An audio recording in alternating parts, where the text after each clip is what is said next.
జగ్గంపేట నియోజకవర్గంలో ఎమ్మెల్యే జ్యోతుల నెహ్రూ ఆధ్వర్యంలో జరుగుతున్న అభివృద్ధిని చూసి తట్టుకోలేకని పాటంశెట్టి సూర్యచంద్ర వాస్తవాలు మాట్లాడుతున్నారని టీడీపీ మండల అధ్యక్షుడు బీరంరెడ్డి కాశీబాబు విమర్శించారు. బుధవారం జరిగిన పార్టీ సమావేశంలో ఆయన కార్యకర్తలతో కలిసి సూర్యచంద్ర చేసిన అవినీతి ఆరోపణలను తీవ్రంగా ఖండించారు. ఏలేరు ఆధునికీకరణతో పాటు ప్రజా సమస్యల పరిష్కారానికి ఎమ్మెల్యే నెహ్రూ స్పష్టమైన ప్రణాళికతో ముందుకు వెళ్తున్నారని ఆయన పేర్కొన్నారు. సాక్ష్యాలు లేని విమర్శలు చేయడం రాజకీయ లబ్ధి కోసమేనని, ప్రజల మద్దతు కోల్పోయిన సూర్యచంద్రకు కూటమి ప్రభుత్వాన్ని విమర్శించి హక్కు లేదని హితో పలికారు.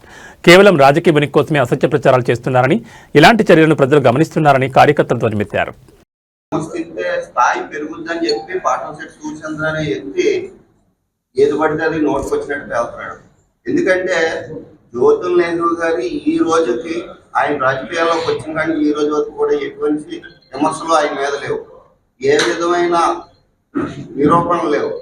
ఆయన ఫ్రాడ్ చేసాడు అన్నదానికి అది తప్పు. ఆయన ఏదన్నా ఉంటే స్కామ్ చేశారు, అది చేశారు, ఇది చేశారన్నది నెహ్రూ గారిని విమర్శించడానికి అయితే మాత్రం సూర్యచంద్ర సరిపోవడం.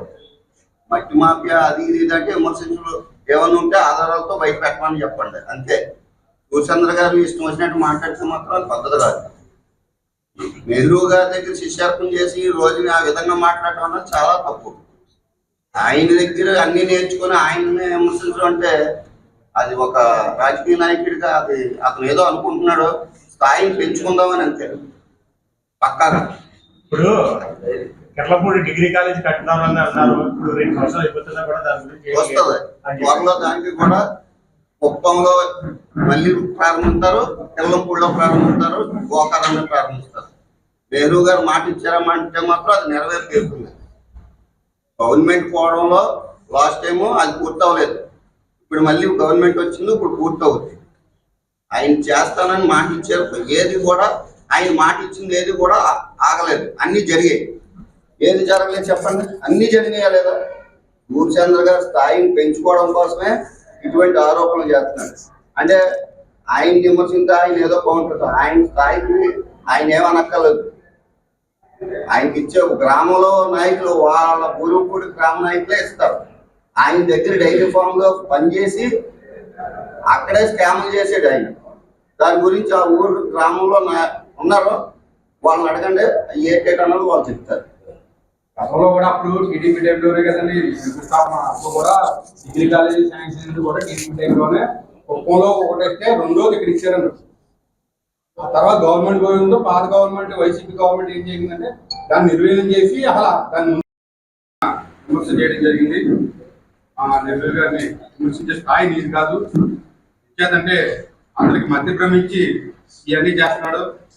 గతంలో కూడా అతన్ని అన్ని పార్టీలు టీడీపీ దగ్గర నుంచి జనసేన దగ్గర నుంచి అన్ని పార్టీలు సస్పెండ్ చేస్తే నిన్ను ఆ సస్పెండ్ చేశాక మధ్య భ్రమించి నువ్వు ఏం మాట్లాడాలో తెలియక విమర్శించే మనకి నాకు విలువ పెరుగుతుందని అనుకుంటున్నాను. ఇచ్చేదంటే గతంలో నీవు 10 ఎకరాలు అమ్ముకుని నేను రాజకీయం చేశానని చెప్పి స్టేట్మెంట్ ఇవ్వడం జరిగింది. 10 ఎకరాలు నువ్వు అమ్ముకున్నదే, నీకు ఉన్నది 6 ఎకరాల భూమి, అందులో 2 ఎకరాలు వస్తుంది వాటాకి. 10 ఎకరాలు నువ్వు ఎక్కడ అమ్మేవో ఇప్పుడు కూడా దాని మీద వివరణ ఇవ్వలేదు. కాబట్టి నువ్వు ఎదటో విమర్శించే స్థాయి నీకు సరిపోదు. ఇచ్చేదానికి గతంలో కూడా నువ్వు సర్పంచ్ చేసినప్పుడు నేను కూడా సర్పంచ్ చేసాను. నువ్వు ఏ విధంగా ఏది చేసావో అన్ని కూడా నాకు తెలుసు. అంతేకాకుండా మల్లవరం ఎక్కువ అభివృద్ధి ఏమీ జరగలేదని చెప్పి నువ్వు అనడం జరిగింది. కానీ ఇక్కడ జరిగింది మల్లవరం తోటలో పని జరుగుతున్నాయి. అలాగే కాళూరు కూడా లిఫ్ట్ ఇరిగేషన్ గతంలో దాన్ని 5 సంవత్సరాలు నిర్వహణ చేస్తే దాన్ని జ్యోతుల నెహ్రూ గారు మళ్ళీ దాన్ని చేయించి ఇప్పుడు దాన్ని కాళూరు ఎత్తిపోతల పథకాన్ని మళ్ళీ స్టార్ట్ చేసి పని చేయడం జరుగుతుంది.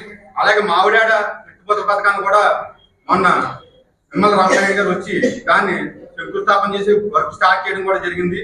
అవన్నీ నీ కళ్ళకి కనపడతలేదేమో ఒకసారి చూసుకో. అంతేకాకుండా జగ్గంపేటలో అభివృద్ధి కోసం నీవు అడగాలి అది ఇది అని చెప్తున్నా. జ్యోతుల నెహ్రూ గారికి నువ్వు నేర్పి అంతటి వాడు ఏం కాదు. నువ్వు జ్యోతుల నెహ్రూ గారు ఏ విధంగా చేయాలో, ఆయన ఏ విధంగా అడగాలో అవన్నీ కూడా ఆయన తెలుసు. ఇచ్చేదంటే గతంలో అభివృద్ధి అంటేనే జ్యోతుల నెహ్రూ జగ్గంపేటకి. అందులోని పుష్కర ఎత్తిపోతల పథకం తెచ్చి అనేక రకాల ఎత్తిపోతల పథకాలు తెచ్చిన నాయకుడు ఎవరైనా ఉన్నారంటే అది జ్యోతుల నెహ్రూ గారే. ఆయనకి ఇరిగేషన్ గురించి చెప్పే స్థాయి కానీ దాని ఇరిగేషన్ గురించి చెప్పే అర్హత కానీ నీకు లేదు. విద్యార్థిని ఎంతైతే అభివృద్ధి జరిగిందో ఈ గతంలో ప్రజలందరికీ కూడా తెలుసు. ఇది కూడా ప్రజలందరూ కూడా చూస్తూ ఉన్నారు. కాబట్టి నువ్వు ఈ స్థాయి నుంచి మాట్లాడటం కరెక్ట్ కాదని నేను అనుకుంటున్నాను.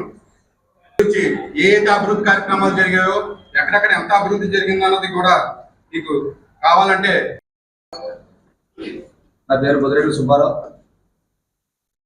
ఊరుగుప్పుడి పక్క గ్రామం కృష్ణవరం అది. మరి నిన్న పాటంచెడు సూర్యచంద్ర మా మావయ్య నిన్న ప్రెస్ మీట్ పెట్టడం జరిగింది. దాంట్లో ఆరోపణలు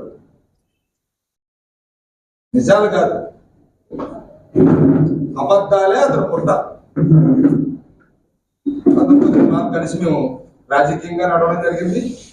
అతను ఎటువంటి వ్యక్తి అన్నదే మా అందరికీ తెలుసు, ముఖ్యంగా నాకు బాగా తెలుసు. మరి పదే పదే పదే జ్యోతులు ఎవరు గారి మీద, బడ్జెట్ మీద కానీ ఈ కాన్స్టిట్యున్సీ మీద అభివృద్ధి చేయడం లేదు అని చెప్పేసి పదే పదే విమర్శ చేస్తున్నాడంటే పత్రికా సోదరులకు మీకన్నా తెలిసి ఉండాలి, ప్రజలకు కూడా తెలుసు. ఎందుకంటే ఈ నియోజకవర్గంలో కానీ జిల్లాలో కానీ అతని మీద పన్ను పడాలంటే ఒక జ్యోతులు ఎవరు విమర్శిస్తే సూర్యచంద్ర అనేవాడు ఎవడు అని చెప్పేసి నాయకులు పార్టీలు గుర్తిస్తాయి, పార్టీలోకి ఆహ్వానిస్తారని చెప్పేసి అతను మెంటల్ గా ప్రిపేర్ అయిపోతున్నాడు. అందుకే పదే పదే ఈ అభివృద్ధి అభివృద్ధి అంటున్నాడు. అభివృద్ధి జరుగుతులేదా చూడలేదు అతనికి అన్ని తెలుసు. ఎందుకంటే అతను ఎమ్మెల్యే, జ్యోతులు ఎవరు గారు ఎమ్మెల్యేగా ఉన్నప్పుడు, అతను సర్పంచ్ గా ఉన్నప్పుడు ఈ నియోజకవర్గాన్ని ఎన్ని నిధులు తెచ్చాడు, ఆ గ్రామంలో ఎన్ని సిమెంట్ రోడ్లు పోసుకున్నాడు, ఎంత అభివృద్ధి చేశాడు. జ్యోతులు ఎవరు అంటే అభివృద్ధి ప్రదాత అని చెప్పేసి అతను నోటుతో అతనే పొగిడినటువంటి గత సందర్భాలు కూడా ఉన్నాయి. మరి ఈ రోజు అభివృద్ధి చేస్తా లేదని చెప్తున్నాడు. మరి ఇంకో గొప్ప విషయం ఏంటంటే, పాపం మా ఎమ్మెల్యే గారిని జ్యోతులు ఎవరు గారు చిట్టాల చంద్రబాబు నాయుడు గారి దగ్గర ఉందంట. అభివృద్ధి గురించి అడుగుతుంటే కూర్చొని ఎవరు గారే చెప్తాడట. మరి నీ చిట్టా ఏ పార్టీ దగ్గర ఉందా? బీజేపీ పార్టీ దగ్గర ఉందా నీ చిట్టా? నువ్వు బీజేపీ పార్టీలో కలుస్తానని వెళ్ళావే, ఏమన్నారు ఆ పార్టీ? ఈ బాగోతు మాకు అంతా తెలుసు, నువ్వు ఎన్ఆర్ఐ దగ్గర సొమ్ములు 10 కోట్లు 20 కోట్లు దండేసి నీ కొడుకుని డాక్టర్ చదివిస్తున్నటువంటి నీకు మొత్తం నీ చిట్టా అంతా తెలిసే బీజేపీ నువ్వు వద్దు అని చెప్పేసి బయటికి కట్టేసినటువంటి సందర్భం వాస్తవం కాదా? మరి అలాగే ఈ రోజు కొత్తగా మళ్ళీ వైఎస్ఆర్ కాంగ్రెస్ పార్టీలోకి వెళ్తారని ఉప్పిళ్ళుతూ మరి ఆ పార్టీ అధినేత కన్నుల్లో పడతారనో, లేదా జిల్లా నాయకులు కనుసన్నుల్లో పడతారనో కొత్తగా ఆరోపణలు చేస్తున్నటువంటి నువ్వు జ్యోతులు నెహ్రూ గారు అవినీతి పరుడా, అధికార ప్రదాత అని నీకు తెలియదా అని సూర్యచంద్ర అని సందర్భంగా అడుగుతున్నారు. ఏ అవినీతి? ఈ నియోజకవర్గంలో ఆయన తెచ్చినటువంటి నిధులు కానీ, బీటీ రోడ్లు కానీ, సీసీ రోడ్లు కానీ మరి ఎక్కడ ఏ ఎమ్మెల్యే గారు కూడా చేయనటువంటి అభివృద్ధిని ఇక్కడ జ్యోతి నెహ్రూ గారు చేస్తుంటే నువ్వు మాట్లాడితే అవినీతి అవినీతి అవినీతి దానికి హెడ్లైన్ పెట్టాడు. మళ్ళీ నువ్వు ఏ పార్టీలోకి వెళ్తే ఆ పార్టీ వాళ్ళు నిన్ను వద్దంటున్నారు. అంటే ఏంటి? నువ్వు మెంటల్ గా ఒక బుర్ర పోడైపోయినటువంటి రాజకీయ నాయకుడిగా నిన్ను గుర్తించే ఏ పార్టీ కూడా నిన్ను దరి చేరనివ్వడం లేదని చెప్పేసి సందర్భంగా తెలియజేస్తున్నాడు. మట్టి ఇసుక అన్ని దోపిడీ అంటున్నాడు.